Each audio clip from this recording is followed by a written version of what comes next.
তেহরাম ধীরে ধীরে ইফতির হাতের দিকে তাকালো। তারপর শীতল কণ্ঠে বলল, কি করছিস সেসব? ফ্ল্যাট করছি, দেখতে পাচ্ছেন না? এটাকে ফ্ল্যাট করা বলে? ইফতি তেহরামকে ছেড়ে দিয়ে দুষ্টুমির মুখোশ ছুঁড়ে ফেলে কর্কশ গলায় বলল, আমি ফ্ল্যাট করতে পারি না, কারণ এসব ন্যাকামো আমার কাছে নেই। যাকে পছন্দ হবে সোজা সাপটা বলে দেব, নাটক করা দরকার নেই। তেহরাম ভ্রু উঁচিয়ে জানতে চাইল, তা কতজনকে করেছিস? কাউকে না, কারণ কেউ আপনার মতো হ্যান্ডসাম না। তেহরামের অধরে বক্র হাসির রেশম খেলে যায়। আশেপাশে আর চোখে চেয়ে হ্যাঁচকা টানে ইফতিকে একটা পিলারের পেছনে এনে দাঁড় করালো। অতঃপর কিছু বুঝে ওঠার পূর্বেই শ্যাম সুদর্শনার অধৈর্যরা নিচের আয়ত্তে নিয়ে নেয় পুরুষটা। আচমকা তেহরামের এহেন কাণ্ডে ইফতির নয়নজোড়া রসগোল্লার ন্যায় গোল গোল হয়ে আসে। সবসময় ঠোঁটের কোণে বিদ্রুপের হাসি ধরে রাখা ইফতি আজ প্রথমবারের মতো সম্পূর্ণ নির্বাক হতে বাধ্য হলো। কিন্তু পর্ব হতে ইফতির স্বভাবসিদ্ধ রাগ ফিরে এলো। সে তেহরামকে ধাক্কা দিয়ে সরিয়ে দিল। আপনার সাহস তো কম না? কণ্ঠে রাগের তীব্রতা থাকলেও চোখে বিস্ময়ের ছাপ সুস্পষ্টভাবে ফুটে উঠেছে। তেহরাম শার্টের কলার ঠিক করতে করতে শান্ত দৃষ্টিতে তাকিয়ে লঘু স্বরে বলল, এটাকে ফ্ল্যাট বলে, বুঝেছিস দের ব্যাটারি? ওই বাসি তেহরি ইফতিকে চুমু খেয়েছে, আবার দের ব্যাটারি বলেছে, মানে ইনডিরেক্টলি ইফতিকে খাটো বলেছে। দ্যাট গ্রেট শেহরুজ মুস্তফা ইফতিকে খাটো বলার সাহস পায় কোথায় এই লোক? যতই ভাবছে ততই মাথার ভেতর রক্ত টকবক করে ফুটতে লাগলো। রাগে দাঁত কিরমির করে চেঁচিয়ে উঠল ইফতি, ওই শালাকে তো আমি! সম্পূর্ণ শ্রেণীকক্ষ স্তব্ধ হয়ে গেল। প্রথম বেঞ্চ থেকে শেষ বেঞ্চ পর্যন্ত সমগ্র শ্রেণীকক্ষের দৃষ্টি একদিকে গিয়ে স্থির হলো ইফতির উপর। সম্মুখে এক হাতে বই এবং আরেক হাতে বোর্ডের ওপর মার্কার ধরে তার দিকে চেয়ে থাকা তেহরামকে দেখে ইফতির নিজেও ভরকালো খানিকটা। বোর্ডে অর্ধেক লেখা বাক্যটি অসমাপ্ত রয়ে গেল। ইফতির বুকের ভেতর হঠাৎ ধক করে উঠল। এই খচ্চরে ক্লাস চলছিল, এই কথা তো সে ভুলে গেছিল। এক নিমিষে তার সমস্ত বীরত্ব যেন উধাও হয়ে গেল। মুখের দৃঢ়তা অটুট রাখার প্রাণবন্তকর চেষ্টা করলেও অন্তরে ইতিমধ্যেই সতর্কতার ঘণ্টা বেজে উঠেছে। হাসি আটকানোর প্রয়াসে মাহি দুহাতে নিজের মুখ চেপে ধরল। মিল্লাতার তিতির হতভম্ব হয়ে চেয়ে আছে ইফতির দিকে। হঠাৎ এমন বিস্ফোরণের কারণ তাদের বোধগম্য হচ্ছে না। তেহরাম প্রখর দৃষ্টি ইফতির মুখের উপর বুলিয়ে নিয়ে বলে উঠল, মিস শেহরুজ, স্ট্যান্ড আপ। শেষ। আজ ইফতির সব মান সম্মান শেষ। এই জলবাটা যখন একবার সুযোগ পেয়েছে তখন আর ইফতি মান সম্মানের মটাও অক্ষত থাকবে না। ধীর স্থির উঠে দাঁড়ালো ইফতি। ধীমে সুরে অত্যন্ত মোলায়মতা আনলো নিজের কণ্ঠে। দাঁতে দাঁত চেপে মিষ্টতার সঙ্গে আওড়ালো, ইয়েস স্যার। সুঠাম দেহি লোকটা পূর্ণ দৃষ্টি নিয়ে ঘুরে দাঁড়ালো ইফতির পানে। বইটা পাশের টেবিলে রেখে এক হাতে কপালের ওপর যত্নে পড়ে থাকা চুলগুলো পেছনের দিকে সরিয়ে ভ্রু নাচালো সামান্য। বলল, আমি কি পড়াচ্ছিলাম? পুনরায় বেকুব বনে গেল ইফতি। সে তো গত 10 মিনিট ধরে বোর্ডের দিকে একবার তাকায়নি। আপন মনে তেহরামের দের ব্যাটারি উপাধির বিচার সভা নিয়ে ব্যস্ত ছিল। এখন কি উত্তর দেবে? চোরা চোখে বোর্ডের দিকে চাইল। এসিড সম্পর্কে ইংরেজিতে কয়েকটা লাইন ছাড়া কিছুই চোখে পড়ল না তেহরামের জন্য। কিয়ৎকাল অতিবাহিত হতেই তেহরাম হাত ঘড়ির দিকে চোখ রেখে লঘু স্বরে আদেশ দিল, স্পিক আপ। নিজের প্রতি একরাশ বিরক্তি নিয়ে দীর্ঘশ্বাস ফেলে অন্ধকারে তীর ছুড়ল। অ্যাসিড নিয়ে বলছিলেন? তেহরাম মুখে বিরক্তির রেশ ফুটিয়ে তুলল। ঘাড় কাত করে চেয়ে রইল সামান্যক্ষ। বলল, আমি এতক্ষণ যা বলেছি তা আপনি নিজের ভাষায় একটু বলুন, কি বুঝলেন? ইফতি বেশ জ্ঞানের ভঙ্গিতে ঝরঝর করে বলল, স্যার, অ্যাসিড খুব ভালো জিনিস, খেলে আপনার স্বাস্থ্য অনেক ভালো হবে। কয়েক মুহূর্তের জন্য নিস্তব্ধতা নেমে এলো পুরো কক্ষ জুড়ে। পরক্ষণে সমগ্র শ্রেণীকক্ষ বিস্ফোরিত হলো অট্টহাস্যে। মাহিদ বেঞ্চে মাথা ঠুকতে ঠুকতে প্রায় কাদার উপক্রম। রবিন দুহাত দিয়ে বুক চেপে ধরে হাসি আটকানোর প্রাণবন্ত প্রচেষ্টায় ব্যস্ত। তেহরাম নির্বিকার ঘাড় কাত রেখে নিজের পরিপূর্ণ দৃষ্টি নিবিদ্ধ করল ইফতির উপর।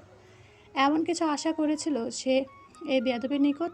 তাই স্থির কণ্ঠে বলল, তাহলে আজ থেকে আপনি দুপুরে ভাতের সঙ্গে 1 গ্লাস হাইড্রোক্লোরিক অ্যাসিড খাওয়া শুরু করুন।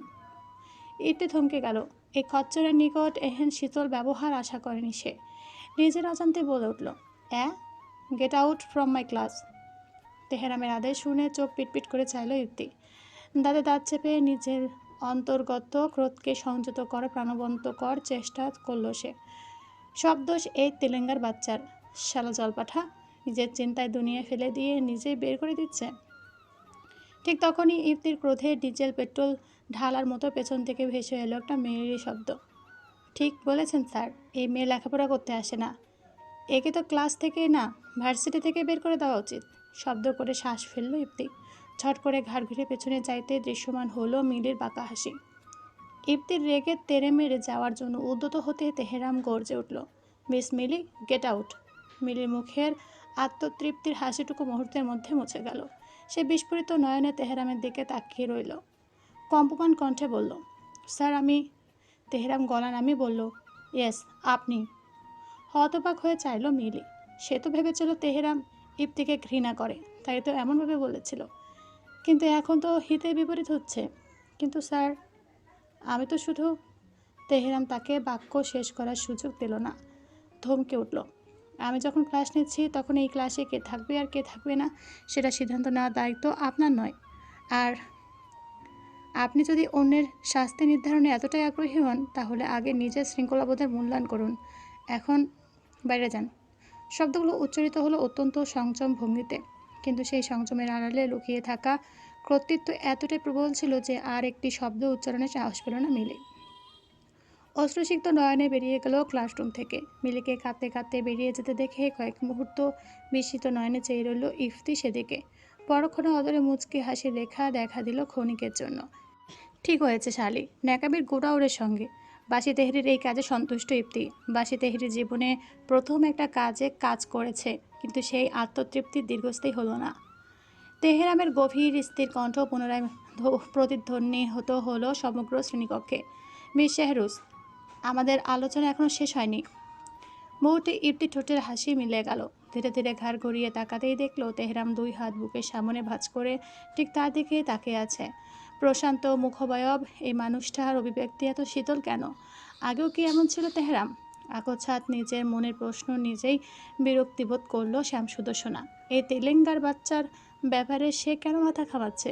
তেহরাম এক পা এগিয়ে এসে বোর্ডের দিকে ইঙ্গিত করে কর্তৃত্বপূর্ণ স্বরে বলল, আমি অ্যাসিড সম্পর্কে এতক্ষণ যা বুঝিয়েছি সেটা নিজের ভাষায় বলুন, আর যদি বলতে না পারেন তাহলে চুপচাপ ক্লাসের বাইরে চলে যান।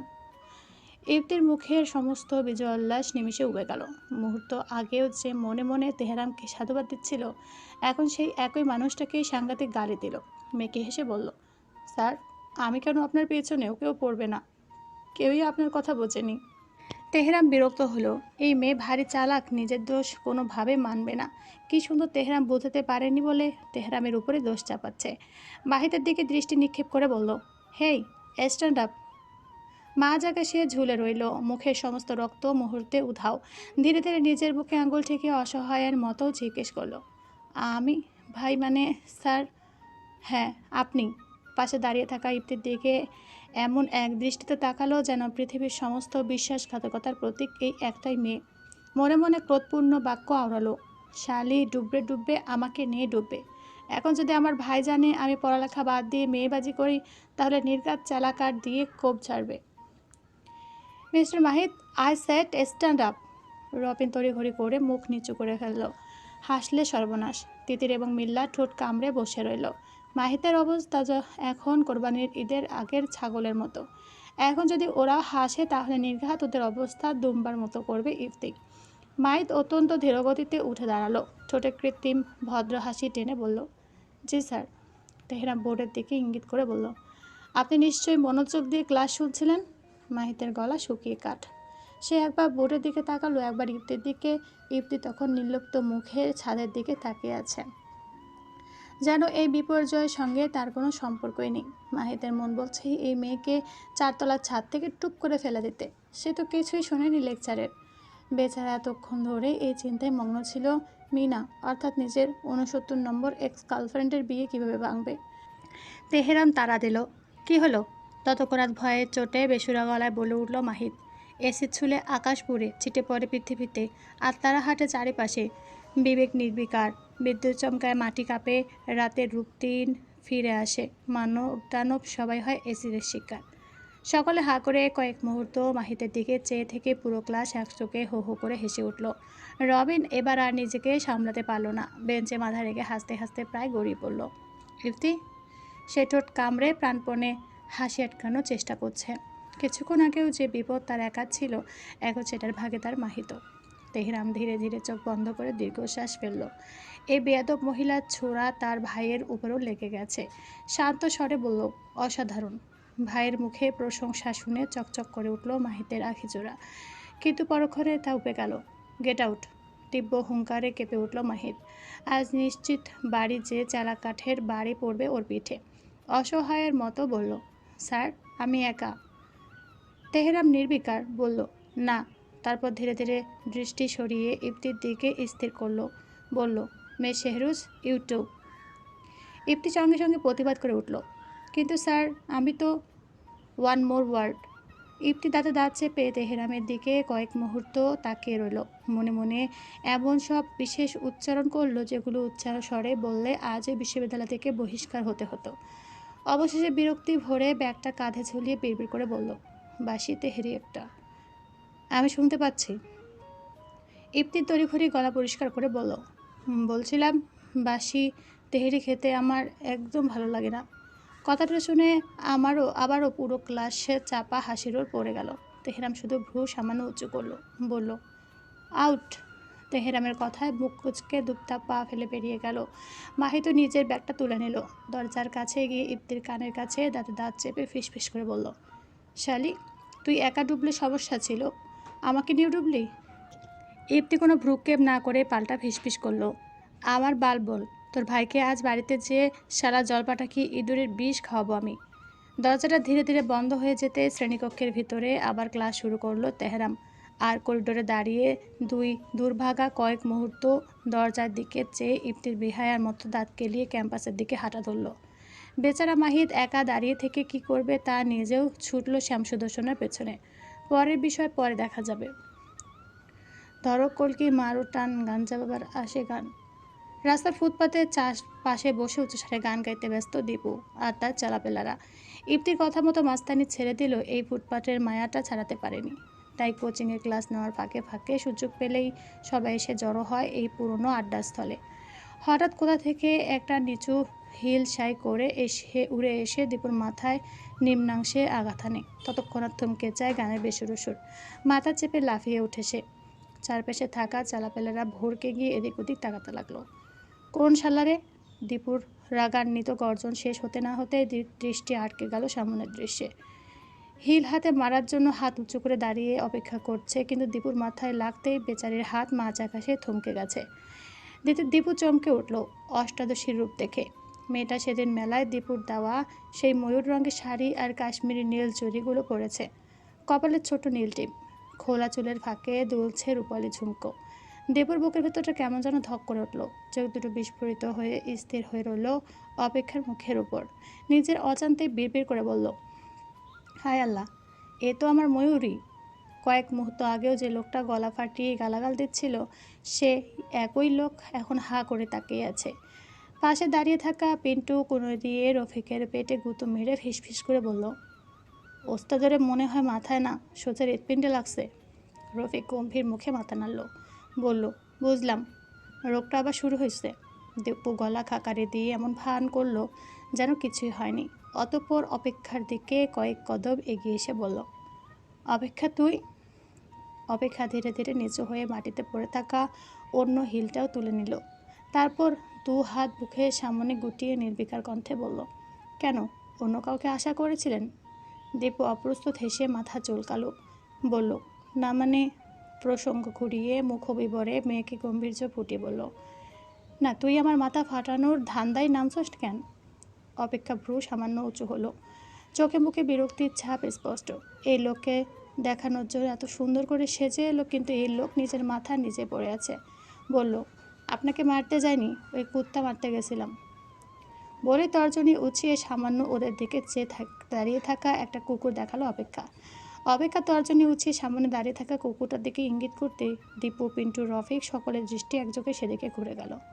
কুকুরটা নির্বিকার ভঙ্গিতে লেজ নাড়িয়ে তাদের দিকে তাকিয়ে আছে। দীপু কয়েকবার চোখ পিটপিট করে আবার অপেক্ষার দিকে তাকালো। দ্বিধান্বিত কণ্ঠে বলল, মানে আমাকে না? অপেক্ষা ঠান্ডা স্বরে বলল, আপনারে মারার জন্য এত দামি হিল নষ্ট করব, এত শখ আমার নেই। পাশ থেকে পিন্টু মুখ চেপে হেসে ফেলল। রফিক গম্ভীর গলায় বলল, ওস্তাদ, আপনি অযথা ইমোশনাল হয়ে গিয়েছিলেন। দীপু সঙ্গে সঙ্গে ঘাড় ঘুরিয়ে দুজনের দিকে কটমট করে তাকালো। বলল, চুপ, বেশি কথা বলবি না। তারপর আবার অপেক্ষার দিকে ফিরে মাথা চুলকে মৃদু হেসে বলল, তা ওই নিরীহ কুত্তাটার দোষটা কী ছিল? অপেক্ষা এবার সত্যি বিরক্ত হলো। বলল, নিরীহ?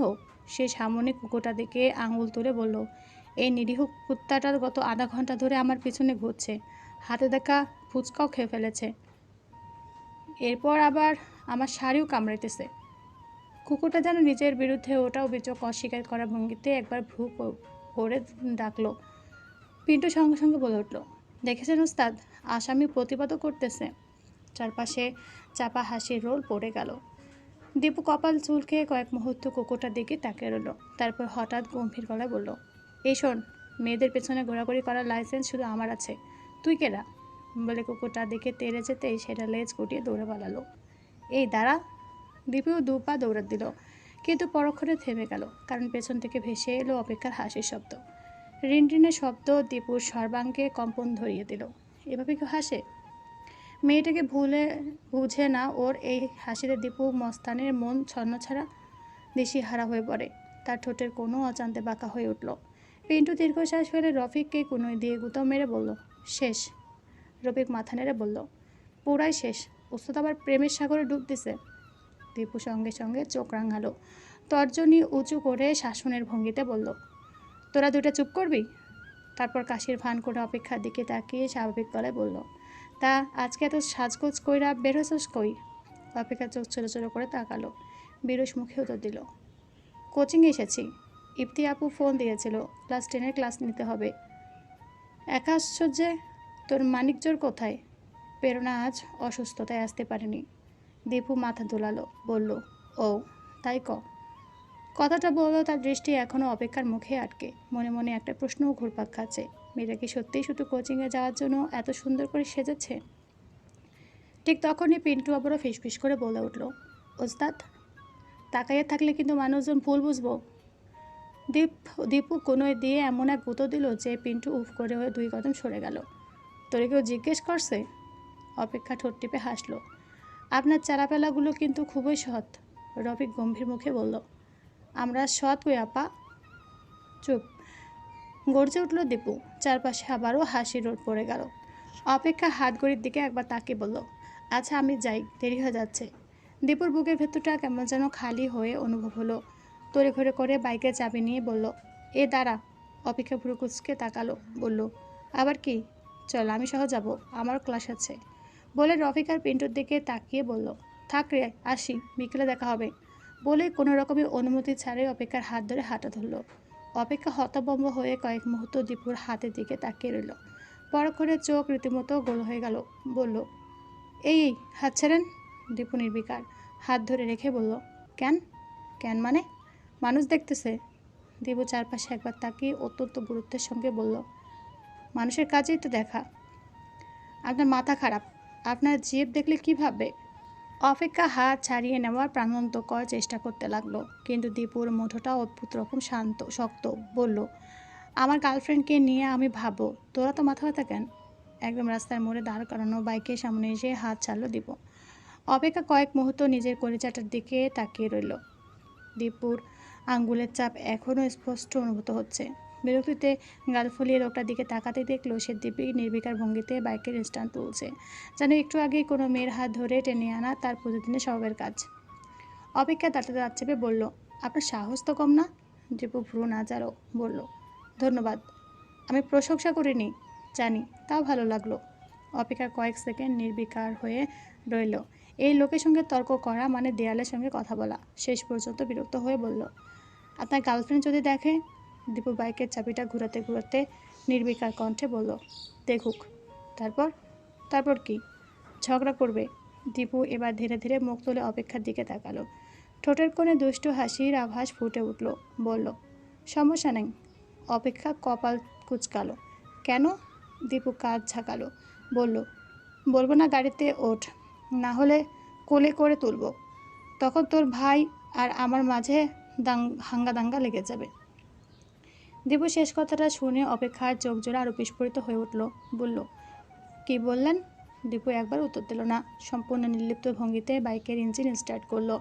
ইঞ্জিনের গম্ভীর গর্জন চারপাশে ছড়িয়ে পড়তে সে আবারও একই স্বরে বলল, 5 সেকেন্ড। অপেক্ষা ভ্রু কুচকে চেয়ে রইল। কিসের 5 সেকেন্ড? গাড়িতে ওঠার।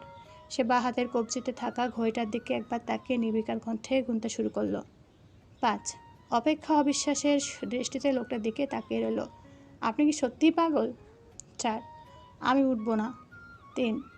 অপেক্ষা দীর্ঘশ্বাস ফেলে উঠে বসলো। সত্যি যদি এই মাস্তান ওকে কোলে তুলে নেয় তখন মোর ভরা মানুষের মাঝে জাত যাবে।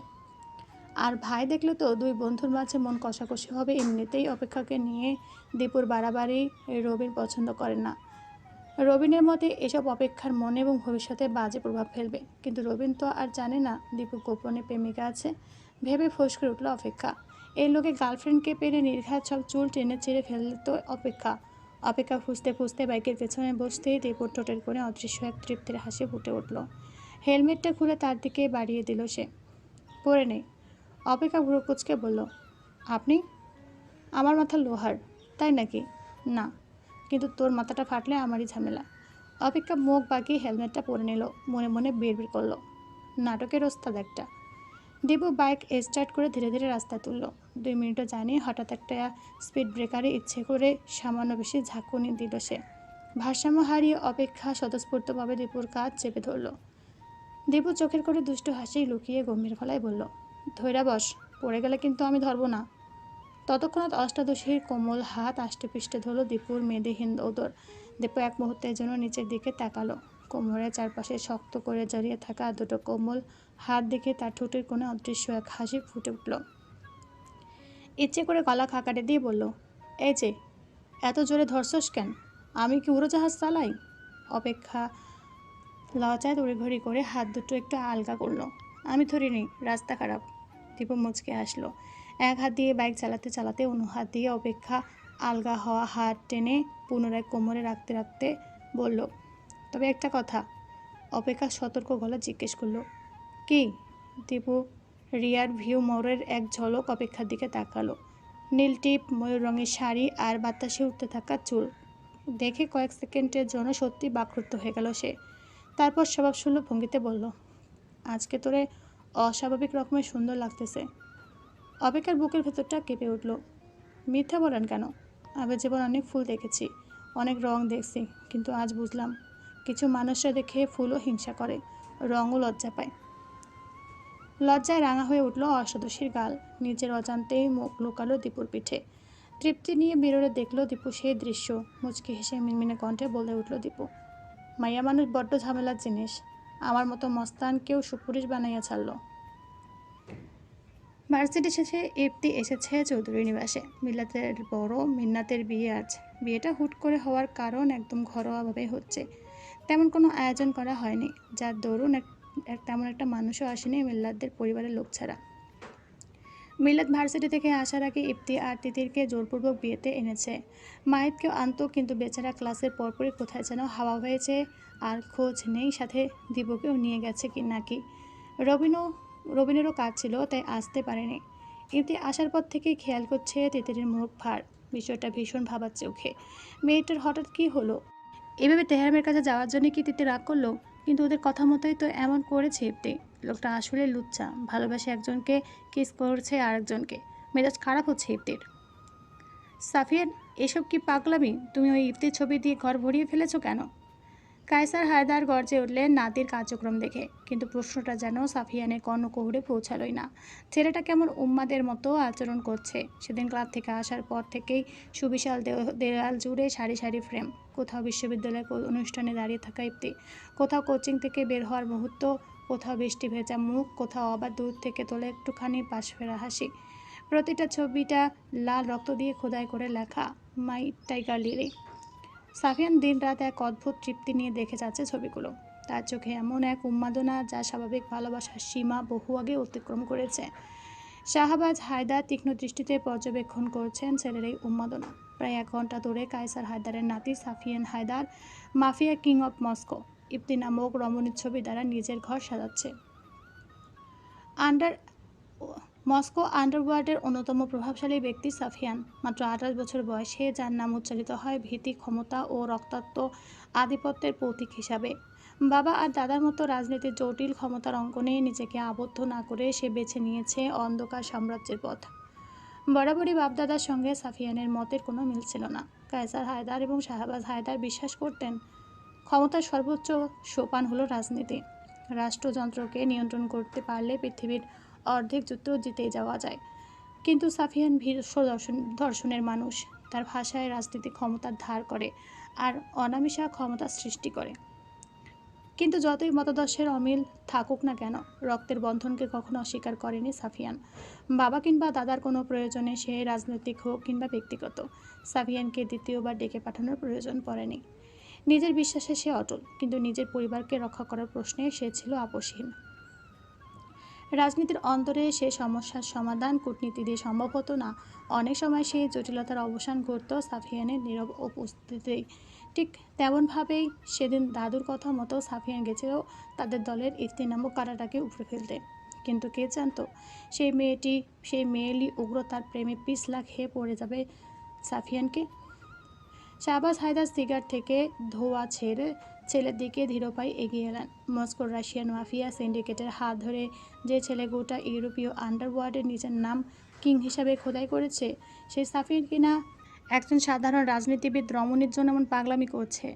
কায়সার হায়দার হাতের খোদাই করা মেহগনি কাঠের লাঠিতে মৃদু ভর দিয়ে এসে দাঁড়ালেন ফ্রেমগুলোর সামনে। প্রবীণ এই রাজনৈতিক নেতার চোখে মুখে গভীর উদ্বেগের ছাপ স্পষ্ট। নিজের জীবনের ৭০টি বসন্ত রাজনীতির কুটির অলিগলিতে পার করে দেওয়া মানুষটি খুব ভালো করেই জানেন, একজন ক্ষমতাবান পুরুষের জীবনে যে কোনো দুর্বলতাই হলো তার সবচেয়ে বড় পতনদ্বার। আর সেই দুর্বলতা যদি হয় মস্কো আন্ডারওয়ার্ল্ডের হাড় হিম করা মাফিয়া সাফিয়ান হায়দারের, তবে তা পুরো হায়দার পরিবারের রাজনৈতিক ও প্রশাসনিক সাম্রাজ্যকে এক লহমায় ধূলিসাৎ করে দেওয়ার জন্য যথেষ্ট। দাঁতে দাঁত চেপে বললেন, আমি তোমাকে ওখানে ওকে মারার জন্য পাঠিয়েছিলাম সাফি। কোনো প্রত্যুত্তর মিলল না। সাফিয়ান নির্বাক, তার ধূসর চোখের দৃষ্টি ভীষণ ব্যস্ত শ্যাম সুদর্শনাকে পর্যবেক্ষণ করতে। শাহবাজ হায়দার ধীরে ধীরে সিগার থেকে ধোয়া কুণ্ডলি ছেড়ে ছেলের ঠিক পাশে এসে দাঁড়ালেন। একটা মেয়ের জন্য নিজের বিচার বুদ্ধি হারিয়ে ফেলছ? সাফিয়ান হাসলো ঠোঁট এড়িয়ে, হিংস্র দানবের ন্যায় বলল, আমার ওকে চাই, যে কোনো মূল্যে চাই। She will be my lady. So ঘাড় ঘুরিয়ে চাইল নিজের দাদা ভাইয়ের দিকে, গম্ভীর গলায় বলল, গ্রান্ডফা, ওকে কিচ্ছু করবে না তুমি, বুঝেছ? আমার লিলি বিরক্ত হয় এসবে, তাই ওকে মারার কথা ভুলে যাও। বজ্রপাতের ন্যায় কায়সারের হৃদয় চমকালো, থমকালো দুজোড়া নয়ন। যে ছেলেকে তিনি নিজে হাতে গড়েছেন, সেই ছেলে কিনা তার বিরুদ্ধে কথা বলছে আজ। অবিশ্বাস্য। কিন্তু অবাধ্য সাফিয়ান সেসব গ্রাহ্য করল না। হনহনিয়ে বেরিয়ে গেল বাড়ি থেকে। অবাক দৃষ্টিতে চেয়ে রইলেন শাহবাজ আর কায়সার হায়দার। এই ইফতি নামক রমণীর বিরুদ্ধে যুদ্ধটা দিনকে দিন জটিল হয়ে যাচ্ছে। কয়েক মুহূর্ত পরে মিন্নাতের বিবাহ কার্যক্রম আরম্ভ হবে। চৌধুরী নিবাসে আঙ্গিনা জুড়ে উৎসবের আবহ। রঙিন আলোকসজ্জায় কোমল আভা সন্ধ্যায় গাঢ় নীলিমার সঙ্গে মিশে এক স্বপ্নময় পরিবেশ সৃষ্টি করেছে। অথচ সেই প্রাণোচ্ছল পরিবেশের মাঝে ইফতি মন অকারণ অস্থিরতায় আচ্ছন্ন। তার দৃষ্টি বারবার গিয়ে থামছে তিতিরের মুখে। মেয়েটা অস্বাভাবিক রকম চুপচাপ। আকোচাপ বনে নীরবতা ভাবাচ্ছে ভীষণ ইফতিকে। যে তিতির সারাক্ষণ হাসাহাসি, গল্প আর দুষ্টুমিতে পুরো পরিবেশ মাথায় তুলে রাখে, সে তিতির আজ যেন নিজের ভিতরে কোথাও হারিয়ে গেছে। ঠোঁটে হাসি নেই, চোখেও নেই সেই চিরচেনা উচ্ছ্বাস। ইফতি ধীরে ধীরে ওর পাশে গিয়ে কনুই দিয়ে হালকা একটা গুঁতো দিল। কী রে, মুখটা এমন বাংলার পাঁচের মতো করে রেখেছিস কেন? তিতির কৃত্রিম হাসি হাসলো, বলল, কই কিছু না তো। আমাকে বোকা বানাস না। ইফতি আরও কিছু বলতে চাইল, কিন্তু তার পূর্বে মিল্লাত এসে হাজির হয়। এই তোরা দুজন এদিকে আয় আপু, তোদের ডাকছে। বলে দুজনে হাত ধরে এক প্রকার টেনে টুনে নিয়ে আসে দোতলায়। তৃতীয় তলায় একটি কক্ষে প্রবেশ করতেই দৃশ্যমান হলো মিন্নাত। হায়নার সামনে বসে আছে সে। কয়েকজন বড় আপা আর খালারা শেষবারের মতো ওর ওড়না, গহনা আর ঘোমটা ঠিক করে দিচ্ছেন। ইফতিকে দেখে মিন্নাতের ঠোঁটে ম্লান এক হাসি ফুটে উঠল। এদিকে আয়। ইফতি এগিয়ে গিয়ে মেঝেতে হাঁটু গেড়ে বসল। কী হয়েছে? মিন্নাত কিছুক্ষণ স্থির দৃষ্টিতে তার মুখের দিকে তাকিয়ে রইল। তারপর আলতো করে ইফতির দু হাত নিজের হাতে নিয়ে বলল, আমি বিয়ে করে ফেলছি। তুই তো প্রেমও করলি না একটা। তোর ভবিষ্যৎ অন্ধকার। জীবন যুদ্ধে কতটা পিছিয়ে আসিস তার কোনো ধারণা আছে তোর? মিন্নাতের কথায় চোখ মুখ কুঁচকে যায় শ্যাম সুদর্শনার। মেয়েটা দেখা হলেই খালি ইফতির লাভ লাইফের পেছনে পড়ে। বেসুরা কণ্ঠে টেনে টেনে প্রত্যুত্তর করল ইফতি, আজকাল প্রেম মেড ইন চায়না, আজকালকার প্রেম মেড ইন চায়না, যার কোনো গ্যারান্টি হয় না। মিল্লাত মাথায় হাত দিয়ে বিড়বিড় করলো, আল্লাহ, এই বনুটাকে মানুষ বানিয়ে দাও। মিল্লার ঠোঁট কামড়ে হাসি চেপে রেখে বলল, তাহলে তুই কি করবি? একদিন দেখি 40 বছর বয়সে বলছিস আমি সিঙ্গেল আছি। ইপ্তি সঙ্গে সঙ্গে বুক ফুলিয়ে উত্তর দিল, সমস্যা কি? ইতিহাসে অনেক মহান মানুষই সিঙ্গেল ছিল। তুই মহান মানুষ? অবশ্যই। কিভাবে? ইপ্তি গম্ভীর মুখে চারপাশে তাকিয়ে বলল, আমার মতো সুন্দরী, প্রতিভাবান, বুদ্ধিমতী, সহনশীল, ভদ্র, নম্র, মার্জিত, নিরহংকার মানুষ এই দুনিয়া দুইটা হয় না? পাশে থাকা তিতির আর মিল্লাত একযোগে শব্দ করে দীর্ঘশ্বাস ফেলে বলল, she is offset with herself. পাশে থাকা মিল্লাতের মা মিনা চৌধুরী টিপ্পনি কাটলেন, তুই আবার ওই লেবানিজ হয়ে যাসনি তো ইফতি? ইফতি মিনা বেগমের দিকে ভেয়ে ভ্রু নাচালো, চেপ দিয়ে গাল ঠেলে হাসলো, দুষ্টুমি সুরে বলল, আবির লেবানিজ হলে তুমি সেফ থাকতে সুন্দরী? মিনা বেগম গায়ে মাখলেন না তার কথা। মেয়েটা এমনিতে সারাক্ষণ হাসি ঠাট্টা দুষ্টুমিতে মেতে থাকে, ওর কথায় রাগ করার বদলে হাসি পায় বেশি। মুচকি হেসে বললেন, আমি সেফ আছি মা, ভয় তো যার বিয়ে হবে তার। মুহূর্তে কক্ষ জুড়ে আবারও হাসির রোল পড়ে গেল। ইপ্তি নাটকীয় ভঙ্গিতে বুকের ওপর হাত রেখে আহত হওয়ার অভিনয় করলো, বলল, খালামণি, এত বড় অপমান! আমি তো ভাবতাম আপনি আমাকে নিজের মেয়ের মতো ভালোবাসেন। মিনা বেগম ঠোঁট টিপে হেসে উত্তর দিলেন, ভালোবাসি বলেই আগে পাগে ছেলেটার জন্য দোয়া করছি। কেন? যেন আল্লাহ ওরে ধৈর্য দেন। মিল্লাত হো হো করে হেসে উঠল, বলল, আম্মু শুধু ধৈর্য দিলেই হবে না, মানুষের শক্তিও লাগবে। তিতির আর মিন্নাত যোগ দিল তার সঙ্গে। হঠাৎ নিচ থেকে তীব্র হাঙ্গামার শব্দে সকলের দৃষ্টি ঘুরে গেল। ইপ্তি, মিল্লাত আর তিতির ছুটল কি হয়েছে সেটা দেখার জন্য, কিন্তু নিচে এসে যে এমন এক দৃশ্য দেখা লাগবে তা ওদের কল্পনার বাইরেই ছিল।